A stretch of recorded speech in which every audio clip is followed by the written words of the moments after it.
Welcome back, everybody, to another episode of Energy Bites. Rad Dad John Calfan here with my wonderful co-host Bobby Nealon. What's up? Today, I'm having a great week. We got the SSO push out That's right. Collide this week, and finally, it's taken 2 months to do that. It's been a process. Yep. And then Arkansas beat Duke, so a huge win for the Arkansas fan base after a terrible football season. But today we've got Sawyer Nyquist joining us as the founder of the Data Shop. Hey, good morning, gentlemen. How's it going, Sawyer? I'm doing well. I know you guys are in the South, but I'm in Michigan, and it is snowing right now.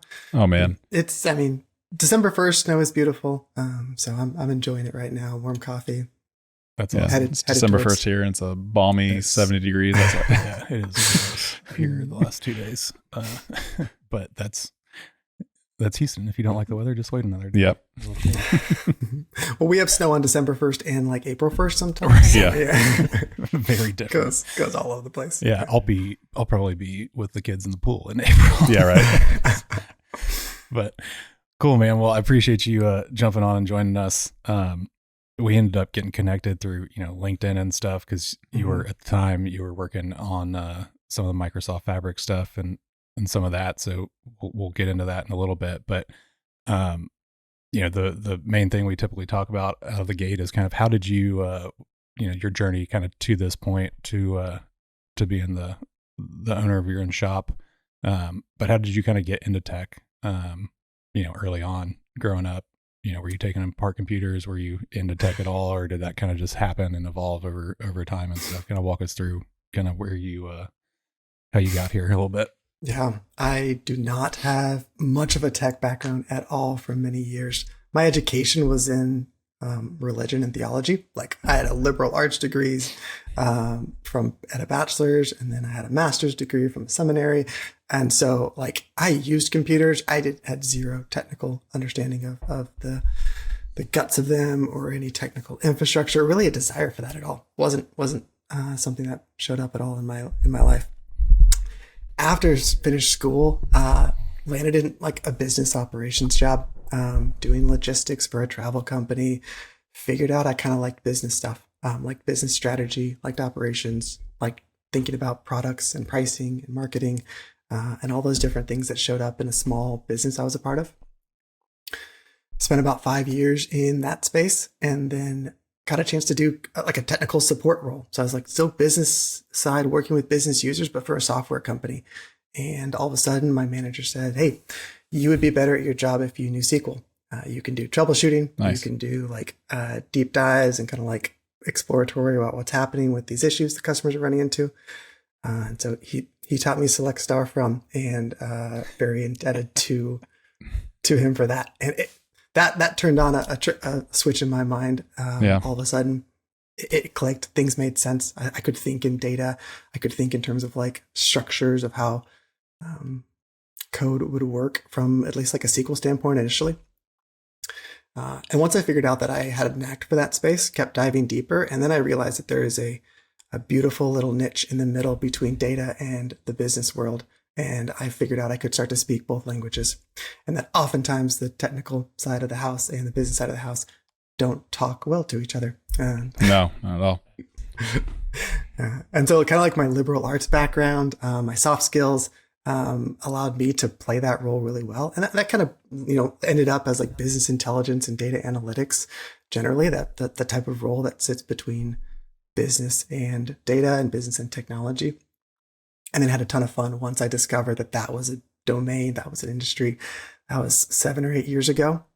Got into technical consulting. My first real like tech heavy job was as kind of a data consultant, working with much more senior people than me, like beautiful mentors, kind people who put up with stupid questions and helped me really figure out how to do data warehousing, how to think about data engineering, how to think about data analytics, and really like accelerated a learning curve and a growth curve for me that hasn't stopped. It's been a really fun journey. And I figured out quickly, as I got into that, oh, this isn't just a job. Like, I'm buying books on Amazon about it. I'm watching YouTube videos in the evenings. And that all of a sudden I was like, oh, this is something different. And this might be a career path, actually, something I'll stick with for a while. And it has. No, that's it's funny how many people's gateway drug into tech is SQL or databases out of the gate. I mean, I'm in kind of a similar my background is a little bit similar in the sense that I'm a mechanical engineer that ended up getting my MBA, and but I as well felt that I understood and could communicate both the business side of things and then the technology side of things. And you are absolutely 100% spot on, regardless of what industry you focus on. If you're in tech, there is always a pretty decent disconnect between the developer technical data side of the house and the business users and things like that. And so, like that's one of the pitches for a lot of the low code, no code stuff that's out there, right? Is give the business user the power to rapidly prototype, develop, and push, while not having to deal with as much of the technical side of things. But it's that's probably one of the most common themes across all of our guests so far, is there is not a traditional path to most people's tech journeys and stuff. So that's really cool. And honestly, it's probably easier to be a high performer when you come with a different background. And like you're talking about some of those soft skills. Again, I think you and I honestly have a pretty similar background in the sense of, really no technical training, and then really similar timeline too. I got into the oil and gas industry, but that was also my foray into data back in 2014. And I came out of I was a teacher and a coach. I mean, and I had a math degree, but my whole thing is like, I didn't even know what a VLOOKUP was in Excel when I started. But I think being able to bring some of those communication skills and learning how to communicate with different people, different types of people, and kind of even the teaching, knowing that people learn differently or see things, different. Some are visual, some are auditory, and everything, and being able to kind of tie those themes together and like you're saying, be that glue or be that bridge between the technical side and the and the business side is super important. Well, it can't be understated. Yeah, and that's the thing, is it's like a lot of the times the developers, they're doing their sprints, they're up against deadlines and timelines and all of that stuff. And so a lot of the times, if they're not tied into the business unit as well, or understand the business or the business problem, they're just, going through and checking the boxes, right? Like, okay, it needs to do this. Okay, so I'm going to go ahead and check that box. But that doesn't mean that it's going to be useful or valuable to the end user, because if you don't understand what their workflows are, how they use the tools that they're using and all those things, then yes, you check the box, but is that feature actually how the end user wants it, or whoever put the ticket in for it? Or even just giving that a little bit extra. I mean, like oftentimes I'm able to like, all right, you want this, but I know eventually you're going to want this or want this detail associated with it. So being able to kind of know what they want, and giving them even a little bit extra, and like, oh, I didn't know I could do that, but that's even better. But you have to understand the domain to be able to do that for them as well. But let's kind of dive into on some of that though, because that's been a lot of some your posts recently, Sawyer, has it been kind of on like, if you want to know what the business wants, ask them and listen. You listen to them. So, I mean, can you kind of dive in on some of that, or even some examples like that have kind of spurred that on? Because I think it is important, and I think you've gotten some pushback. So we can kind of talk about some of that, where it's like, well, what if they ask you for something absolutely ridiculous, and like, they kind of make the difference between like the technical solution, but then actually listening to what they really need or want. Right. Well, yeah, and what they say they want typically isn't exactly like how you would do it on the back end too, right? Yeah. Like it's, or they think they want something, but in reality, you have to really pry it out of them and dig in to figure out what the actual problem that you're trying to solve is. Yeah, I'm a proponent of, in the data space specifically, data professionals, we always harp on like data literacy, and I hear regular complaints about, hey, all my business stakeholders don't understand data, they don't have any data literacy, and the complaint the opposite direction is, yeah, most of the data people don't have any business literacy. They can't think about solving business problems. And it's often, I advocate, like, it's more important for the data people to understand the business than for the business people to understand data. And when data professionals, data teams can't understand and actually want to know what the business outcomes are, then we can get some shared alignment. what happens is like business team is trying to get their goal, and then they turn to the data team and they start telling the data team what to do, and the data team starts trying to figure out like, how can we do this with data? And like we were talking about like this middle point of like, what data points do you want? Okay, I can get you these data points. I can get you at this level. And then we end up with all these cross wires about which was the right ask, and did they actually get what they wanted, and they asked for the wrong thing. And it's like, what if we were focused on the business outcome? Right. What if we were focused on the end goal? And we had a clear articulation of what that was, and a clear articulation of how we were getting there, and our markers along the way. If the data team knew what that was, there's going to be much less of the data team, or the business team doesn't know what they want, or they ask for the wrong thing. We know what the shared goal is. Data teams get to implement that in the way that they're the experts on the technology. The business is the expert on the business. Let's try to keep that clear. Yeah. So, but as a little bit of the stories I've heard is, the business asked for something and they didn't know what they wanted. It was the wrong thing. Well, it's because you asked them about their technical requirements, and they're experts on the business. Ask them what their business goals are. You help them get to their business goals. They told me that they wanted 100, spreadsheets that were syncing real time across it. Like, yeah, they were trying to describe technical requirements because that's what you asked them for. You're like, what do you need from spreadsheets? Like, ask them what their business goals are, and then partner with them to achieve that goal. That's been kind of the work I've been hoping to do at the data shop, where, I'm helping teams define, identify, and deliver value. Like, hey, we're trying to find things that are valuable, and value means making the business work well. Is the business working better? And that looks like goals and strategy, as well as sometimes technical infrastructure and processes and delivery methods. But it spans across lots of soft skills as well as like the hard skills. And the mindset that I've struggled with a lot is when it becomes an us versus them with the data and the business. Yeah. And when the phrase is the business doesn't know what they want, it's kind of a patronizing or paternalistic view of the business of like, they don't know what they want, or what's underneath the curtain of that is the business is stupid, and they're not asking the right questions. It's like the business actually knows what they're doing a lot. They're just not speaking your language, or you're not interested in learning their language. And and they're actually generating the revenue that is paying yourself. And so some things are going right. They just don't know how to ask you, or you haven't created the right pipelines for them to engage with you or to speak your language. So no, and you bring up a good point that I know Bobby is like a pretty big proponent of, and that is making sure that that these things are defined on both sides, and the business users don't care how the sausage is made. They just want the sausage, right? And most of the time the tech guys don't care what the sausage looks like in the end. They're hyper focused on building the thing. And I completely agree with you that the typical approach, because that's what devs are used to, is, hey, okay, we're going to go get all these technical requirements and blah, blah, blah. And then we're going to break those down into tasks and sprints and all of this stuff. And the business users have no idea what any of that shit is. They have no clue what a sprint is, or what agile development is, or any of that stuff. And so it's, I completely agree with you that a lot, and it's tricky because I kind of fall more on the business side because that's most of my background. But, the business users, I don't believe the business users should be responsible for defining the objectives and stuff. It should fall on the project manager or the technical teams to unpack, understand, to your point, what is the problem we're trying to solve here? Not how do you want to go about solving the problem and all of the steps in between that, because that's what the technical folks are there for. And you don't want a business user saying, I think we should use, SQL for this unstructured data set. No, that's a dumb idea.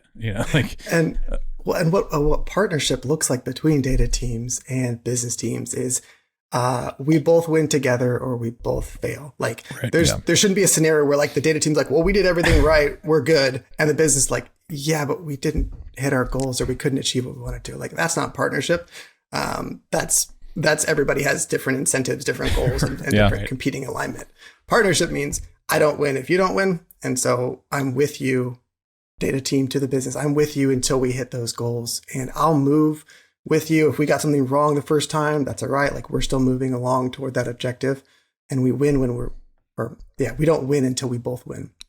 Yeah. I mean, again, let's say if you're trying to work on something that was going to reduce cost, and then, your profits weren't any better at the end of the year. It's like, well, we built the tool that helped them, identify where they could have saved. But like to your point, you didn't have the partnership with them where they had buy-in that they were actually using it potentially, or it didn't deliver what they wanted. But then there weren't, again, I've seen things where there's just not the communication of, oh, I built this and you said it was good, but then 2 months later, there was no follow-up, and it's like, oh, we're not using that. And like, well, why not? Well, I mean, honestly, like, and it's been good. We started at the idea of one of our previous guests. I started doing some office hours, every couple of weeks, where like people can just come in with different questions, like, hey, how do I do this? Or, hey, this isn't working. Can you help me? And we had one yesterday where they were using a dashboard, and they're like, well, this thing hasn't worked for a while. And I went in and like someone had saved it with a filter, and it was the filter, but it wasn't obvious that the filter was on, and it was filtered to May. So it probably stopped working around May, which sounds about right because about 5-6 months ago. And I was like, if we open this filter out to today, it'll work. And sure enough, they're like, oh, this is great. But even just little things like that, where it's like when there's silence on both sides and you don't have those lines of communication, like, you lose that buy-in. Or no, I think you're spot on, right? Like, because a lot of the times it's like, okay, you develop whatever you're trying to develop, and then it's on to the next thing. And then there isn't a lot of that follow-up, like, hey, a month, 2 months, 3 months, how's it 6 going? months in, right? Like that just checkup, because typically what happens, I mean, we see this all the time, whether it's in the field or in the office, right? Like if it isn't working the way the end user wants it to work or expects it to work, they just quit using it. Yeah. And or they're going to work around you. Or they'll work. That's another very common problem in our industry, is they just find ways to work around it. Shadow IT. Yeah. Well, I mean, again, like you work with enough, like we work with a lot of engineers. John is an engineer, but like you work with enough, like we're talking about like petroleum engineers or whatever, but like they're problem solvers. And if you don't get them, give them a good way to get it, they're going to find a way and they're going to work around it. Yep. And you also see it even, and maybe we can talk about this and how you've seen it work at bigger and smaller organizations.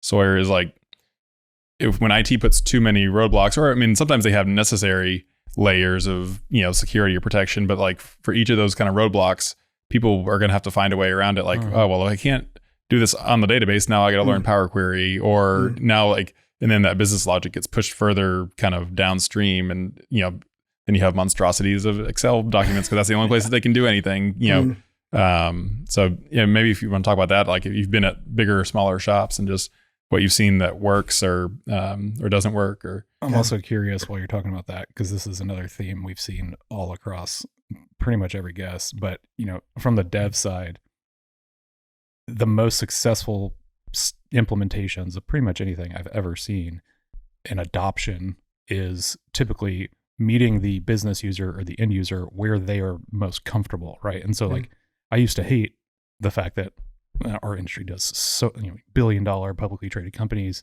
and you still have shit running on spreadsheets, right? Like multi-million-dollar decisions being run on spreadsheets. And I was like, oh great, spreadsheets where data goes to die, right? But I've kind of flipped on that, and it's if you have data and the end user is an accountant who is used to using Excel and knows all the shortcuts in Excel, you should meet the end user in Excel, because that's where they want to, that's what they know and where they're most comfortable. So find a way to make that work. And you can do that now where it's, a lockdown spreadsheet or Power Query. Or you give them reproducible workflow still, but right. Right. They just need the data to be updated and refreshed into the spreadsheet, and then they can do whatever magic they want on the back end with it. But I think Excel's never going to die. So your data architecture, your data strategy, like it needs to take into account Excel. And there's all sorts of idealistic visions from data professionals around like, having clean and pure like business intelligence reporting and analytics that's governed and managed, and don't export my report to Excel. But that's what people do. And that's what they need to be able to do oftentimes. And so how do we take into account, meet the business user where they're at? There is always going to be a push and pull, thinking about that larger organization question of having lockdown controls on like centralized and like require like all sorts of approval levels at Fortune 50 companies, all sorts of approval levels before you can get any data you wanted to, or get any changes made, or access to pieces. And so you end up doing workarounds. There's like the lockdown and centralized ideal. And then the other side of like kind of like open chaos or open free flowing information where you can get what you want, but who knows the quality of it. it's always a tug and pull between those two pieces. Like the organizations that are super locked down and have all sorts of like layers of approval to get access struggle a lot to move quickly and to make anything happen. And that's just bureaucracy at large companies, and it just exists when you've got 17 enterprise architects who have to approve a change. Right. But at small, nimble organizations, like, yes, people can get access to what they want like in the same day, but you have all sorts of other like quality and governance challenges that show up, and it's a push and pull, and your company changes as it matures and it moves, and as it grows, you end up with those different layers of structure. You move from being really innovative and nimble to being much more efficiency and control driven. Process driven. Yeah, you're either a preservationist or you're progressive, and it's always a push and pull between those. And an organization tends to move along that spectrum from one side to the other. Neither's bad. You just got to realize where you're at and work within those constraints. No, I think that's spot on, right? Like even, I've worked at a number of companies and stuff. And like when I started here, we migrated over to HubSpot, for example. And like I initially struggled quite a bit with like, okay, well, we only have 10 people in the company, in the office at least. And I was like, well, which of these users needs admin privileges, right? And like, that terrifies me as the one who is, I've done CRM, administration basically for the last, almost a decade now. But it's one of those things. It's like, you can't just leave it open because then your data just becomes complete garbage. But you also want to give it, you don't want to bog down your small organization by having too many limitations in place, but you also don't want people going in there and just creating wreaking havoc, not realizing what they're doing. And it's also easier to loosen the reins than it is, that's same with parenting, with an organization. Like you can, if you have it tightened, it's a lot easier, but once it's the cat's out of the bag, it's really hard to pull Pandora back into the box. Yeah, once they've been using that new data field that they created on their own 6 months ago and you didn't know about, and you're like, oh, well, that we already have a field that does that, and you've now screwed up all the filters and all the reports that are off of that. But I'm very curious to kind of jump into some of the stuff you were working on previously at Microsoft and what you guys have been doing. I mean, obviously, I think people sleep quite a bit on what Microsoft has really done over the last decade plus, right? But like, sure. I mean, growing up, Windows was always there, Microsoft was always there, but Apple was always like the progressive, innovative, or viewed that way, right? And I feel like at least the last decade now, once they started integrating all of the team stuff and just all the cloud-based stuff, then the Power Apps and Power BI, and Microsoft is just so good at spotting new trends, technologies, softwares, going and buying them and integrating them into their stack. Very similar. They've become good at it. Well, yeah. But I'm curious just to kind of hear a little bit about what you were working on over there and some of the stuff that you were playing with and seeing and stuff like that. So I spent about 3 years at Microsoft, and mostly in like professional services, like helping customers use Microsoft products, doing development and build out for them. And so got a chance to work closely with product teams and try to help figure out what is the direction of this product? What are we doing with this? How are we, because we're trying to implement this at an innovative customer who wants to be on the cutting edge of this. Microsoft has a reputation for, from naming conventions to changing their names, like that kind of stuff, valid reputation. They've had products that have flopped. We can talk about what that looks like at times too. They've also, as you pointed out, have been probably quietly remarkably successful in the data world. In certain types of organizations, there's still certain types of organizations that, if you work in the startup world or the SaaS world, Microsoft has not really, it's AWS stacks, it's modern data stack tools. But if you go to enterprise or any sort of legacy or established industries, then you end up with heavy Microsoft stack, both legacy as well as Azure focused. And Power BI has been a gateway drug for a lot of companies on Microsoft tools. And that's something that Microsoft has specifically capitalized on with Fabric and how they moved that direction. So Synapse was the last big Microsoft data launch. That was 4 years ago, maybe. Sounds and right. I would say, Because before that was Azure Data Warehouse, technically, right? And then they kind of sort of rebranded a little bit, and then rebranded, pulled some things under the same banner, and it was a lot of hype around and Synapse. And I think there's valid criticism that Synapse probably didn't achieve what everybody hoped it would, and so people were pretty skeptical about anything new and what's next. And so when Fabric was hitting all the bells earlier this year, it was, hey, this is just maybe valid skepticism coming out. And so I Synapse did a good job of incorporating Data Factory, and Data Factory has been a successful product. And Synapse did a good job of introducing Spark and having Spark notebooks, and Synapse having its own Spark runtime, which is, again, a really powerful incorporation. The Synapse data warehousing piece did not live up to what it needed to be. And Snowflake and Databricks continued to gain steam and take over huge market share in that world. So Fabric has kind of been like the answer to that in some ways, or their goal of like repositioning to hopefully catch up with like large. And I'm speaking as an outsider. I'm not inside Microsoft. So this is like, I see the pros and cons and the flaws, as well as some of the diamonds that are in there. Yeah, no, that's what we want on this podcast, is the real story, not the PR version. For people who aren't as familiar with some of the Microsoft Stacks products and stuff like that, can you kind of just briefly touch on what Fabric is, what they're presenting it as, how that compares to certain, what other things in the market that compares to, or is an analog to that? Well, I mean, from an energy perspective, like I'll back up a second, just thinking about like industries and where they're at, and do a history. Something like you've got your IaaS solutions, or the infrastructure solutions that were SQL Server on-prem, SSIS, SSRS, SSAS. Those are like the legacy products that are still that are very prevalent in the market still. A lot of people are still running SQL servers, boxes installed in the server room. Yeah, I mean, that's oil and gas. Number one, I mean, 101. Yeah, they all have SQL Server. So like that's the foundation. Is like, hey, like Microsoft started there in terms of like their data stack, and that's still a very rigorous data stack. There's the cloud versions of those. Then you've got like your PaaS solutions in Azure, which is your Azure SQL DB, Data Factory, and then Power BI became like the main successor. SSAS basically.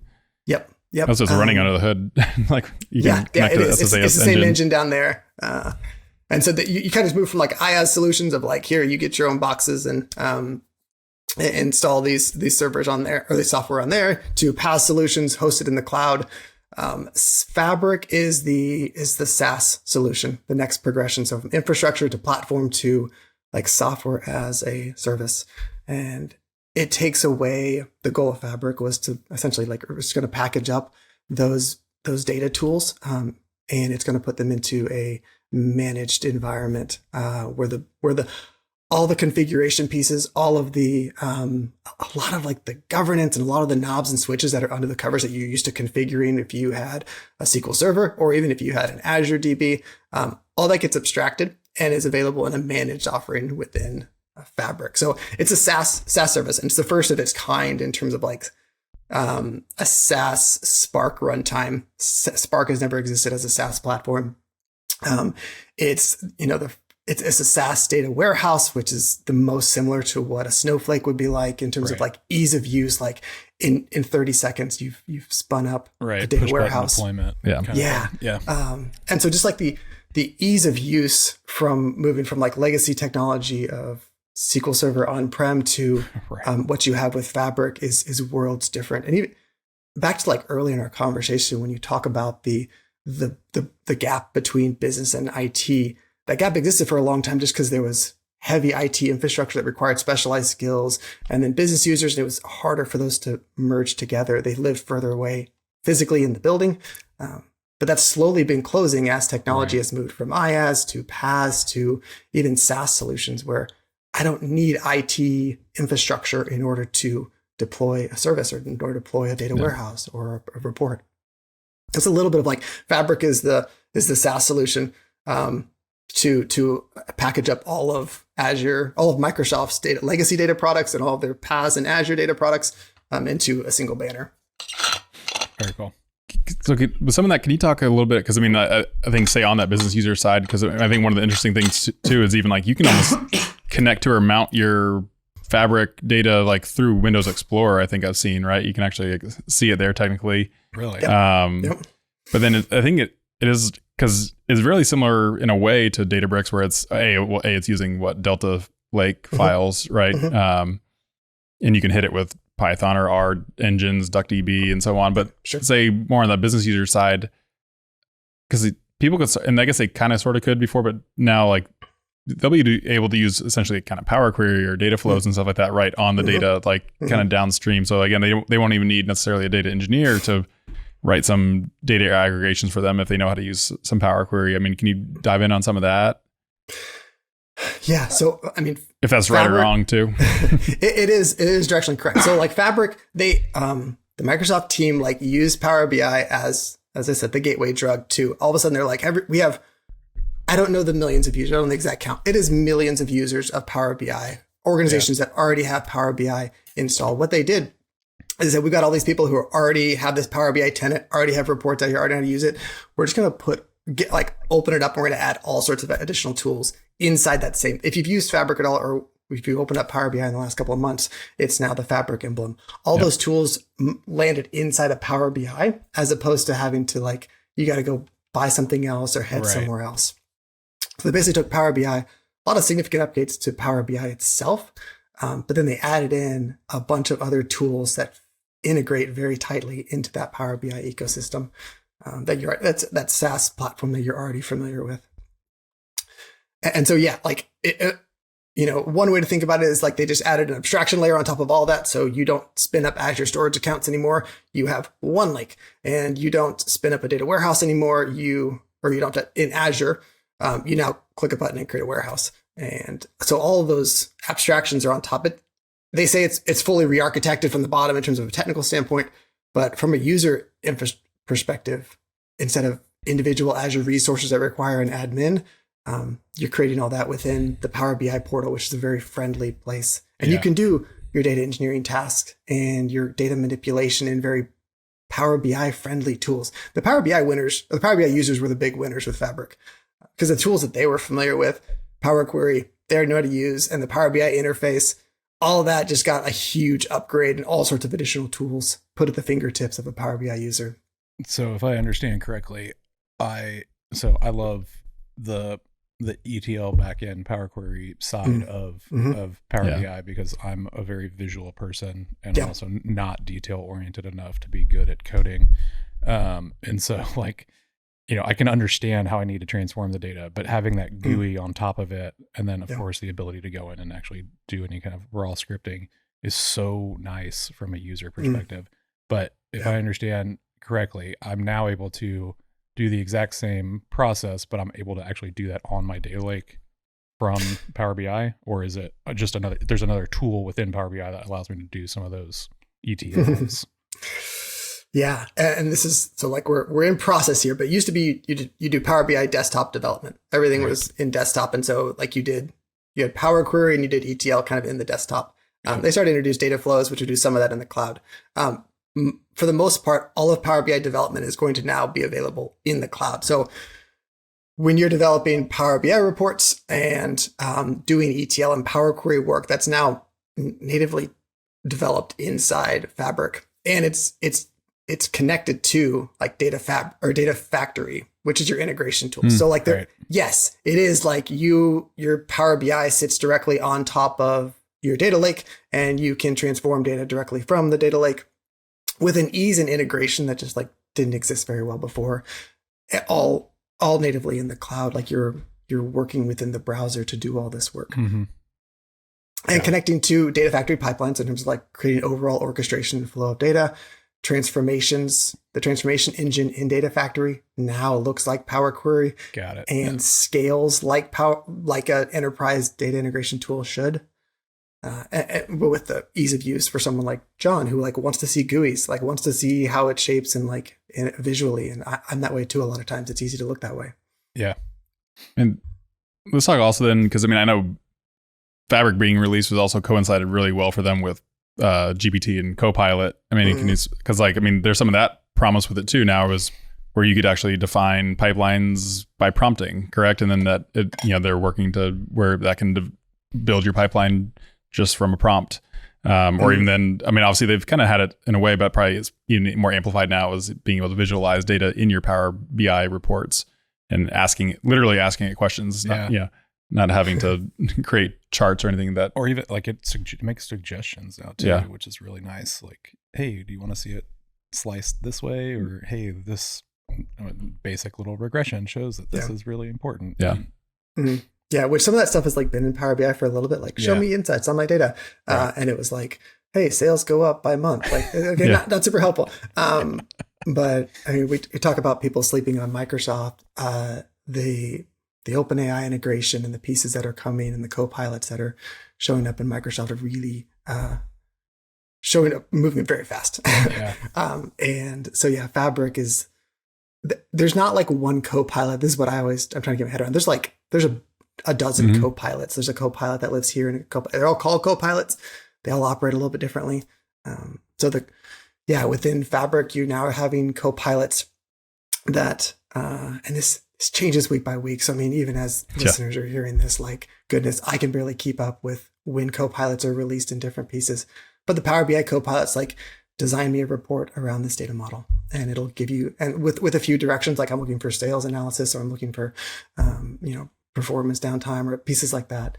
It can build out visuals. There's the GitHub Copilot. It's been around for a while. A while. Yeah. It feels Bobby's like a long time. User. Yeah. I mean, I've been using it about I guess close to a year now. I mean, I guess it all came out about a year or so ago, but it's really impressive.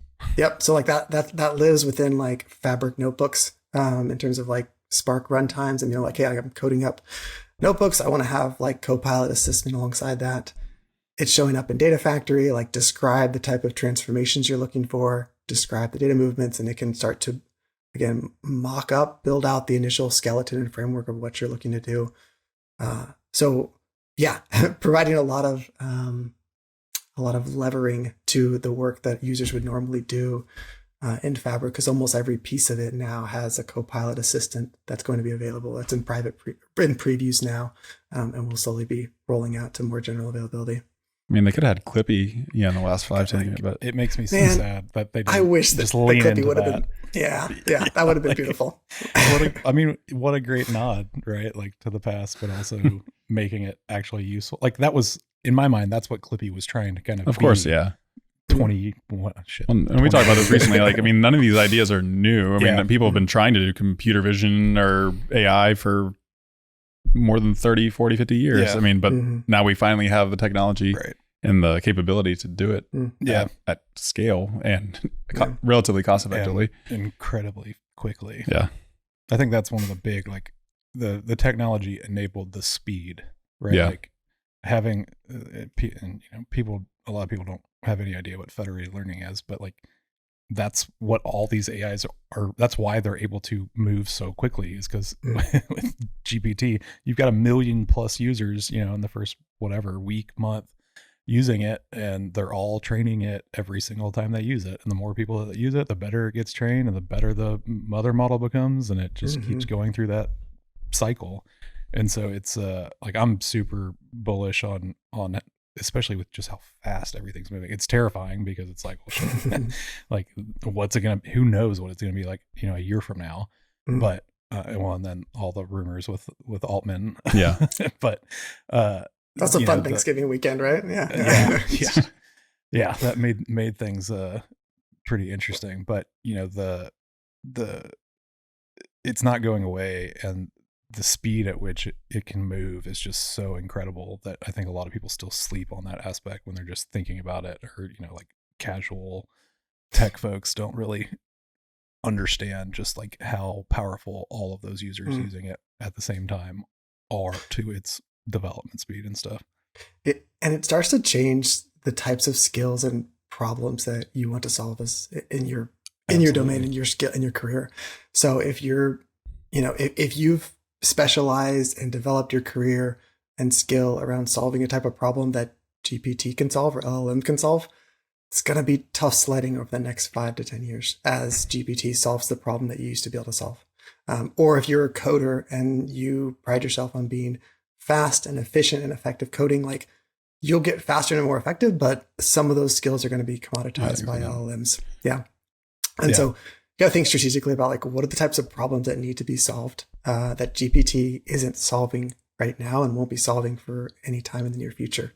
And those are a lot of like people problems. Those are process, those are patterns. Those are like larger frameworks. It's a level of abstraction above, because a lot of the raw typing on keyboard work is going to be things that LLMs get to provide a lot of advantages and leveraging too. That's going to optimize out some of the work that you were really good at, that you did have a unique place in the market for. And you talk about earlier on just about coming from that more liberal arts background. I mean, you came even from a theology background, but you're starting to see even now with some of this prompt engineering, like they're looking at journalism majors or English majors, and those are the people that are getting offered $200,000, $300,000 to be prompt engineers. I mean, like, but again, knowing how to ask the computer questions is going to be a big deal, and then in upskilling people on that side of it, it's not now, is it going to be, do people need to go learn SQL, or should they learn how to prompt a Copilot, or an LLM? Like, I'm very much so in that camp, right? Like, I backed up our app's database to SQL explicitly using GPT without any lines of code written, and I was just amazed at the fact that it did it so well and quickly. And then I was like, well, shit, I guess I don't have to learn SQL anymore. Like, that's been on my short list for the last 5 to 10 years now, and it's like, well, if I can get GPT to do it, why do I need to?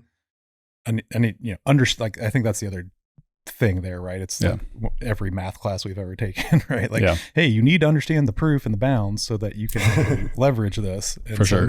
I think that's a big proponent too. But I completely agree with you. Like, a lot of people don't, the casual user doesn't understand how valuable the prompt itself is, right? And like, even internally, every time I prompt it, it's act as, and your goal is to, and like, and just including those two things can completely change the output of what it gives you for the better a lot of the time and stuff. And so, like, do not, my advice for most people is just do not sleep on the prompt. And there's so many tools out there now where it's like, hey, here's all these crowdsourced prompts that people upvote, and you can just copy and paste them, and like, or store them now within GPT directly. And so it's wild.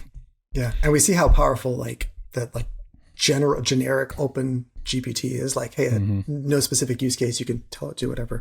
But you think about like having copilots that are embedded and designed around a specific use case, like designing a Power BI report or helping me write SQL. Some of that prompt engineering becomes even less essential, because like it knows that you're writing SQL queries right now, and it knows it's prompt because it's within the SQL GUI within Fabric, or it's the Power BI, and it knows that it's working on top of your data model. And so even like those hyper tuned copilots become really powerful. That I mean, all the stories about GPT making mistakes or not understanding what you're trying to do, but when you start putting copilots that are designed around specific tasks and use cases, it becomes more powerful as well.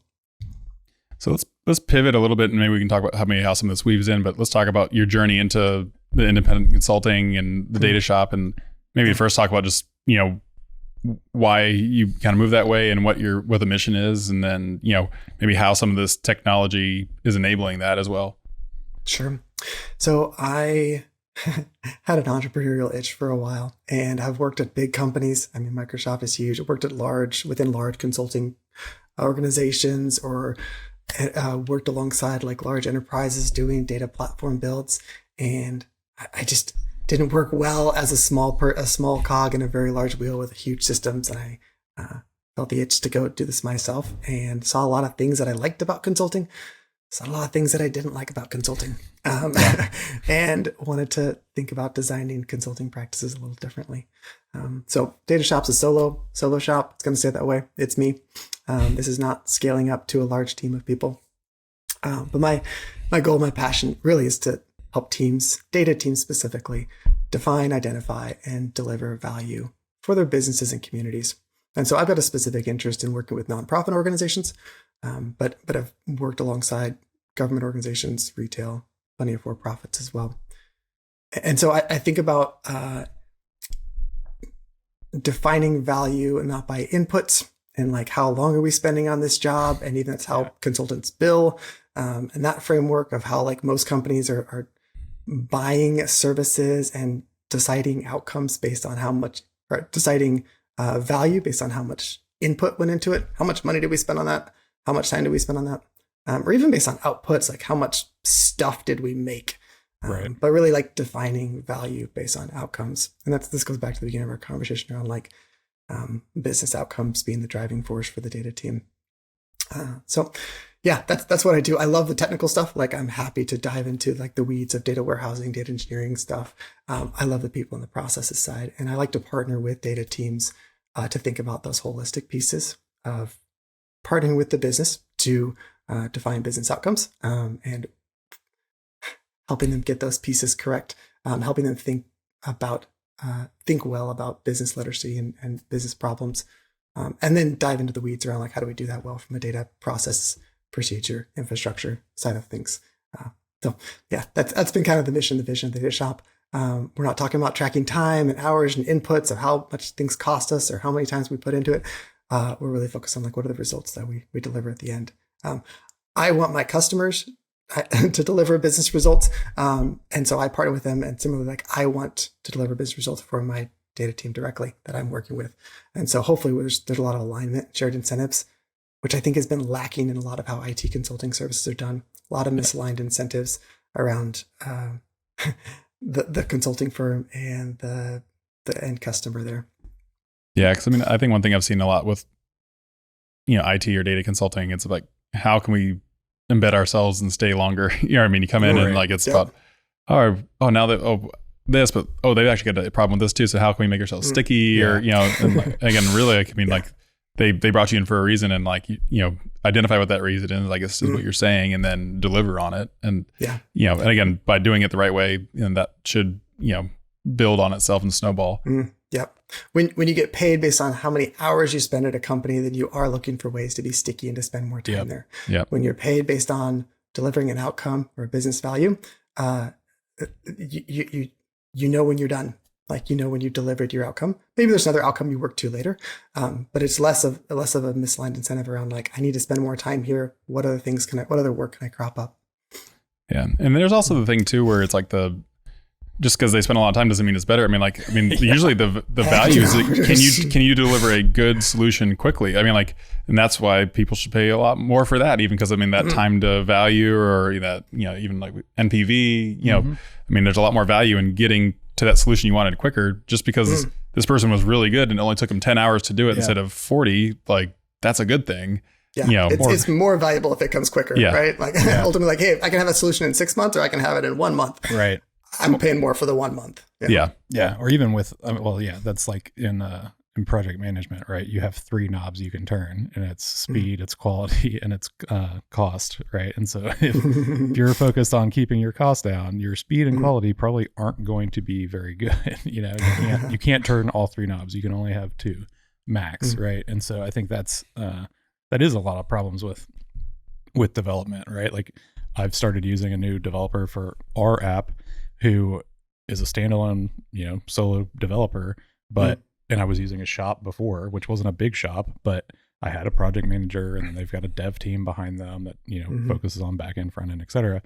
And, the old shop that I was using was technically cheaper on like an hourly basis, but then half of those, don't even get me started, but there were time reports that I got where it's like half the time that I'm paying you for is going to the project management. I'm like, I'm doing the project management. I don't know why we're doubling this here. Like I'm not coding. I'm technical enough to be able to tell you the requirements and everything that I want. I just want it done. I don't need it to go through 3 different people and then have to pay for your time to copy and paste it into Jira. Like that's just ridiculous. So now doing this with the solo developer, I can just tell him, put it into his ticket. He goes and he does it, and he calls me or shows me a loom and says, hey, is this how you wanted it to work? And it's so much faster, and it's actually cheaper, even though he's more expensive on an hourly rate because it's done faster, right? Yeah, like, total cost of ownership. Yeah. Well, and like the other thing that you point out too, which I also completely agree with, is that it's the incentives. Like people everything that humans do, it boils down to incentives, in my opinion, right? Like, how are people incentivized?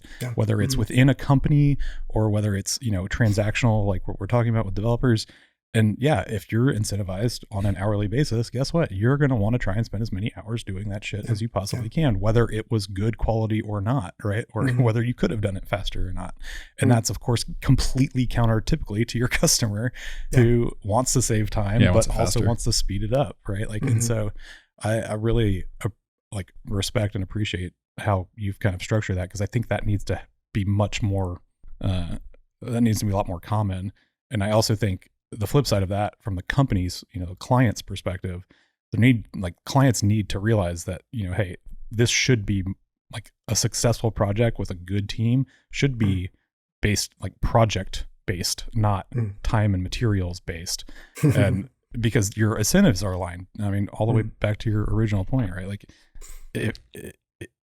and how many projects also like could have had so much potential, but they ran out of budget, they were delayed. Like, there were all these cost factors up front that prohibited it from ever getting across the finish line. And then they've abandoned that when there could have been a lot of value extracted from it, but they just never got it across the line, right? Like, we run into problem all the time in our industry with people, the last 5 years, especially the last year or so, like, hey, we're going to use ML. We need to use ML, blah, blah, blah. Every fucking press release and earnings call and all of the energy companies are talking about ML. And then it's like, yeah, we've got all this data, but it's 20, 30 years of data that is across spreadsheets and PDFs and SQL servers, and none of it's structured. None of it's, like, you can't just jump to, oh, we're going to automate everything with AI and ML if you don't have good data structures and stuff put in place. And so it's like, you're going to have to spend the money to go do that, whether you do it internally or externally. You have to have these foundational pieces to achieve those long-term big picture things that you want to do. And it's going to cost time and money to, like, it requires resources to get there, whether you want it to be that way or not. Yeah. Right? Like, it's just a thing.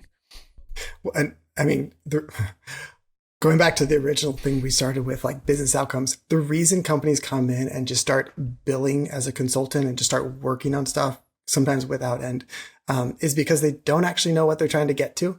Yeah. They're just doing lots of work, and we're headed towards some ethereal goal of having a data warehouse or having some sort of analytical solution.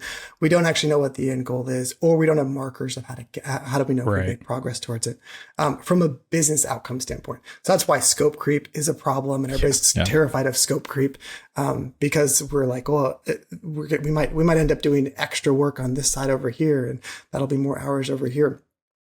We didn't. The business was probably lazy up front when they hired the consultant in terms of, like, they didn't know what their business outcome was. They maybe had a bunch of technical objectives. The consulting company didn't figure out all that either. And so they come in the door and be like, well, we don't know how long it's going to take, so we're going to bill hours and we're going to roll with that. Like that, it all really comes full circle to, like, the point is, like, we're goal is to deliver business outcomes and value. Do we actually even know what that means? And how do we figure that out first? First and most importantly, like, what are we actually trying to do here? 'Cause I know, like, you've run into that all the time. Like, everyone does that. Like, hey, I want this. It's like, okay, but what does that really mean? Like, what impact is that? Just going to make your life a little bit easier, or is that have a direct business impact that we can then scale out across the entire organization instead of just, it saves you 10 minutes a day from, whatever. Yeah. It requires you actually care. Like, so for a lot of people in their work, like, hey, like, I haven't thought about this enough to, like, define an outcome. It's the people who are passionate and actually care about what's happening. They're the ones who want to drill into this outcome stuff and figure out, like, what's the end result we're getting to. People who are checking in, checking out, punching time cards. That's where a lot of this comes out of, is like, you have to put in some work to figure out what are the outcomes we're driving to, instead of just like, I'm doing my day job. Yeah. Well, and it ends up being a much better and longer term relationship too, right? Like, this new developer I'm using, I wrote him a couple of reviews yesterday because of how good, like, we're implementing Auth0 for our user management on our low code platform.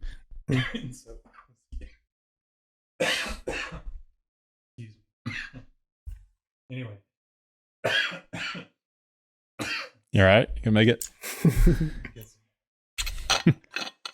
Anyway, like, there's all these people have implemented, good Lord, people have implemented Auth0 and stuff on this platform before, but never with existing users.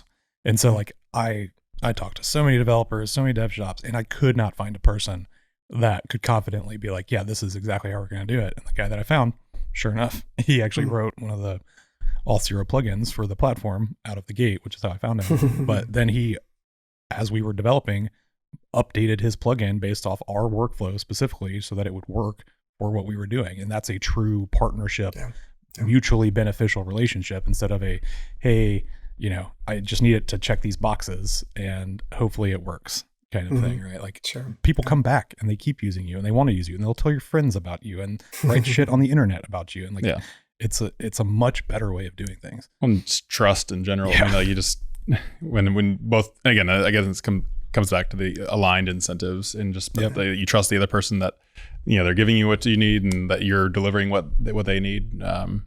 It's a beautiful thing, but I mean, and I don't want to get, because like billing and pricing can be it could be at its own topic. But I say with this, I mean, like,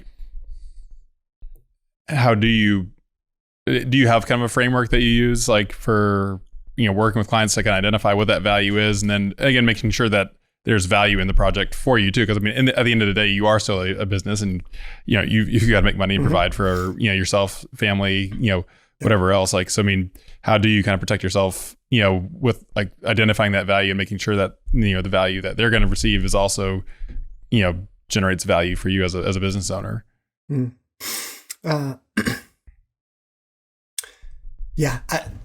There's not a clear formula that you follow. Yeah. So it depends on the nature of, I'm not going to like start work on a problem or on a if I don't know that I can deliver the solution at the end. And that's a big part of it right there. Like if I don't know what the end result's going to look like and I'm not confident I can get you there, we're pulling out. I'm very happy to say no to work in that sense. If I'm not the right person, I'm going to send you somebody else who is. When I'm confident about the solution that we can deliver, and like I know that, like, hey, I know that outcome, I know the measurable steps we can get there, and I'm confident that I can help you get those directions. Then it's a matter of figuring out, what does that do for your business, and what is that, like, what kind of value are we developing there? Sure. And then what makes sense from a cost perspective for you to invest to get that result. And so there's a lot of art and science in that. And it helps everybody get on the same page a little bit cleaner, because I'm here until that result is done. Like that's the way I talk with customers. I'm here till the result's done. So I'm in line to making sure that we define that really well, and then I know that I can get you there, because I'm not getting paid more if it takes longer. I'm getting paid more, the same amount to deliver the result. So it's a hopefully partnerships are much more art than science. And that's kind of what ends up being like at the beginning when you talk about like cost of a project, and then throughout, and even like the termination, like when things wrap up. Yeah, and I think the part where you talk about being able or willing to say no to work is a huge thing. Because I mean, I think there's some people that, and I think it's tough when social people get started. You know, they're like, I need any money, you know, right? Like they want to get going. I need to eat. But identifying, say, what your niche is, and then also what your skills are, what you know you can deliver, I mean, I think is a huge deal. And then being willing to say, like, look, I don't know if I'm the person for this. It is huge, but I think that also builds trust too. And like those people will come back when, you know, all right, we understand better what you do, and like maybe you're not the right person for this, but you know, you've built a level of trust because you shot us straight. You didn't just try to milk us, you know, for 2 months out of some money. No, I mean that's huge in our industry, right? Like if you burn somebody, our industry is international, but it is still very small, and people talk all the time. And if you screw somebody over, it's going to make its way around. Or if you are unsuccessful and promise one thing and you couldn't deliver on it, it's going to make its way around. And so like people absolutely respect you being able to tell them, no, I can't do that. You should go talk to this person or whatever. I mean, you're right. It builds so much trust. But like one thing you also mentioned though, too, that a lot of people don't focus on is it's like, hey, I want to do this. How much is it going to cost? But they don't ever talk, at least directly with the developers or development team at all, about what the value of it is, right? Like quantifiably, what is the value? And that's where a lot of the friction in software development within businesses comes, is business user has this problem and they present it to whoever for funds or budget for that solving that problem. Yep. But then they have to now sell their boss on why it's worth that input, and they don't know what the value, like what the tangible value of that is on the back end. Sometimes you can't, but you should at least try and estimate, you know, with reasonable inputs and you know, constraints and constants to figure out like, hey, it's going to cost $50,000 and it's going to save our team of 100 people 30 minutes a day, which equates to, you know, $50,000 a week or whatever the hell it, you know, may be. And so therefore it's a very good, obvious benefit, right? People just come in and they say, I've got this problem. Can you solve it? And they don't get that layer deep of, okay, what truly is the problem and what is the value that this problem, solving this problem, will actually provide to figure out whether we actually need to solve this problem or not. Really. Yeah. Because the higher up the leadership chain you go, the more and more they're focused on business objectives. They see like end goals of like what we need. Like if you talk to the CEO, they're not concerned about activities happening within the company. They're concerned about like key objectives that is set by the board or that's related to like the share price. Like they're focused on those objectives. And so if you try to sell tasks as you go up the chain, like, well, we're doing this work down here. It communicates less and less as you step up the chain of leadership because they're less and less concerned about busy work or activities that are happening. They're much more concerned about what are the results that it's doing to like to hit that main. How is it making me more revenue or reducing my cost? Or IP standing out different from my competitors. Like that's the well, I think it's, and I think we were talking about something earlier, and I think it always comes back as a partnership, but you know, the business needs to identify the KPIs, but sometimes like they need coaching. 100%. You know, on what those are, or you know, there needs to be a working session with the data people and so on. I mean, because and there's a kind of a framework that I like that I saw. I think it was about within the last year or so. I think the guy Abi came out there, but it's like the idea of like metric trees. I don't know if you've seen that at all, but like I haven't. No. But it's kind of like, all right, let's start from the top from a company, and like let's say that our North Star is, you know, let's make it really simple, profit. Yeah. You know, so profit. All right, what's the formula that profit? Right. It's, you know, revenue minus expenses. All right, so now that's a tree here, and now, all right, what say for us, what generates revenue? Well, it's barrels of oil times oil price, you know, and then there's different things that, you know, that feed into those, but you can break those down. And then at different layers, like now the data team can actually deliver on like, how do we track those things that are actually working their way back up? But we have to identify what that North Star is. And like, that's what you're saying. Like, I don't know, maybe your CEO is more cash flow, you know, focus, or there's different, you know, metrics that matter. No, for sure. You know, but then really breaking it down and making sure that whenever we're working on something, it's part of one of these parts of the tree that actually adds value back up to the top. Because I mean, I think you know, we see it a lot, even like on our data team, that you get people and they're in the weeds and you want to help them do their job, but is it really value adding to the business? Like, you know, that they were able to do this thing 10 minutes faster. Is it personally? Yeah. And again, like, and then there's building, you know, where you can help, it's good, but like, you know, making sure that what you're doing is adding value, whether it's as an internal data team or again, even as an external consultant, making sure that it's driving the value again, and especially for the people that matter the most. And I think maybe another thing we can talk about is, you know, making regular talks. I think you've talked about it a good bit. I think Ethan, Aaron talks about it, you know, quite a bit too, is like, go talk to the executives, you know, or VPs, like, and like understand what's keeping them up at night or what they see as objectives. Cause like, then you'll know, you know, when you're working on certain things that's actually adding value towards what they see as being valuable. No, I mean, that's just a pro sales tip out of the gate, right? Like if you want to sell really well, ask your potential customer what their problems are and what their incentives are, right? Like how are they compensated? Figuring out if they have bonuses and how, like if you can make your customer an all-star, you can get them a promotion, you can get them their bonuses that year, whatever, you're going to keep calling you. Like it makes a lot more sense that way when you just boil it down to, hey, how do I make you look like a stud? How do I get you your bonus or get you promoted or whatever? Like that, because that's ultimately, again, going back to incentives, that's really people. I win when you win. No, that tree idea makes a ton of sense, because the other thing too, right, is it's like, it's not even, you know, okay, yeah, it might add value, but how much of that value, like how much value is it? Because that's one of the hardest parts about development is there's always a backlog and there's always a laundry list of shit that needs to get done and it needs to be done tomorrow. But which one of those things has the highest priority, which one is the most impactful, which one has the easiest route and fastest route to success versus the other ones that might be more complicated. You might have to do some more architecture stuff on back end or whatever. And so like all of those things are very important. Yeah. And also what parts of that can you control? I mean, like say that part I got into revenue and say for us, it's, barrels times oil price. I can't really control oil price. Yeah, you can. Get hedges, man. Yeah. Well, yeah. I mean, in a way, until prices double while you're hedged. No, I mean, so to your credit, I mean, I kind of skipped past that. I mean, the finance team or whatever could come up with a hedging strategy that, ensures, you can insure a floor, but then you also cap your profits on the top side. Of course. That's the double-edged sword of the hedging side of it. But I mean, John, you're right about like when we talk about this, it sounds really simple, like, just do things that are valuable. And like this is hard work because there's lots of competing ideas, lots of competing priorities, lots of objectives that you could go after. It requires it really boils down to leadership. Does leadership have a clear vision of where they're headed? And can they articulate that and communicate that well? Otherwise, like among the troops, like the teams are going to be chasing whatever priority they think is shiny for that week. And you will end up all across the board. So like it sounds simple, achieve business outcomes.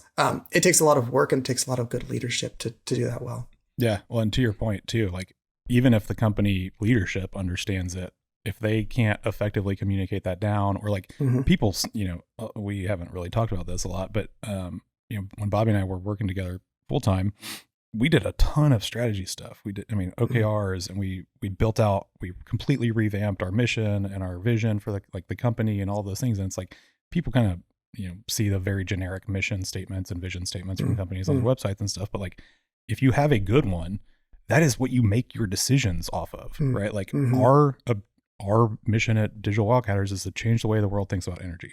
So anytime I'm like, hey, do we need to spend money on this? Do we need to put our resources towards this? Do we need to focus on something? I can lean back into that to say, hey, does this check that box? If it doesn't, then I probably don't need to do it because that's not the mission or the objective of what the company is trying to do. Yeah. Right. And like when Bobby and I were working together, I was in new product development. And it's one of those things where it's like, hey, I've got all these really good ideas. I'm getting all this feedback from our clients on things that they would like to see. But how the hell do I prioritize them? Like, which one brings the most value? Do these align with, some of the things because that's the problem is like, especially when you're in an industry where there's a lot of opportunity like oil and gas, not just from a money perspective, but the fact that they're 5 to 10 years behind tech wise, just like every other major old school industry is, that you can chase a million rabbits, but you need to make sure that those rabbits fit with the organization itself and the mission of what the organization is trying to accomplish and what leadership is trying to accomplish and stuff like that. Because if it doesn't, it's not going to really matter, and you're probably going to get a lot of flack for it on the back end. Yeah, and I think, and it kind of plays into your theme of actually saying no, even like to projects. But I think, and I'm gonna maybe I'll nail it, maybe I'll paraphrase it, but I think it was Steve Jobs. But I think it's like focus isn't saying yes to one thing and saying no to like 1,000 things. Like, so yeah, but then having the processes in place or even just the permission, like in a business to say, no, I'm not going to do that. Yeah. Like, and have that trust to be able to have that, a candid conversation with someone and say, no, that's not actually important to the mission. This is what we need to do. Yeah, right. Or not right now. Yeah. Like the urgency of it isn't, yes, it's a good idea. Let's document it. Let's capture it. Let's put it somewhere so that we will get to this at some point. But right now it's not a priority. And that happens all the time. Yeah. Right? Like it's a good idea, but it's not the right time for it. Yeah. Sure. Damn. If this is, the type of people listening to this are probably the people who think about this a lot. They're listening to an industry podcast probably on their own time. So if like data teams being valuable and like these type of conversations interesting, I have like a free 12-day bootcamp email course on my website. If anybody's interested, they can datashop.co/value. And they can sign up. It's like 12 emails that basically walks through this sort of paradigm of like, how are we defining value? What do we not want to measure? What do we do want to measure? How do we know when we're getting it wrong? Those type of pieces. So if that's useful or this conversation is interesting about creating an invaluable data team or teams that deliver value, I'll throw that out there as a resource for definitely. And we can we'll link it when we send stuff out. Put it in the show notes and on the YouTube video and stuff. Man, we've already blown through that hour. That was super, super quick. So Sawyer, at the end of the episodes, we kind of do like a little speed round. We try and mix multiple choice. I wrote a list down, and I have no idea where it is. It's somewhere on Notion, ClickUp, Jira, Notes, Slack, or my messages. It's somewhere in there, but Notepad++. Yeah, we'll everything's on Notepad++. Yeah. We'll kind of jump into that real quick, and then we'll wrap up here. But I think I probably know your answer to this, but AWS, Google, or Azure. It's not because I've tried them all and I have a strong preference. It's because I just spent a lot of time in Azure. Yeah. So each industry kind of is drifted towards one, or certain types of companies end up in one. They all got parallel tools. I don't know that I really would have a preference if I had rigorously tried them all, but Azure's my world, and I'm sticking there. Nice. So I guess kind of piggybacking off of that, because I wanted to ask earlier, but we'll start the question to just be, what's your favorite open source library? But then also kind of, do you dabble in open source, or have you stayed mainly on the Microsoft stack? In the Microsoft stack, I would say related to that though would be Apache Spark is probably where I spent most of the time on an open source project, where I've used the open source project, usually using some managed version of it. Maybe that's in Synapse and Databricks, but Spark has become the de facto big data engineering runtime. And I've had a lot of fun with that tool in different contexts, very flexible, remarkably scalable. So Apache Spark would probably be the main open source tool. That's open source, yeah. Yeah, 100%. In addition to Notepad++, probably. Yeah.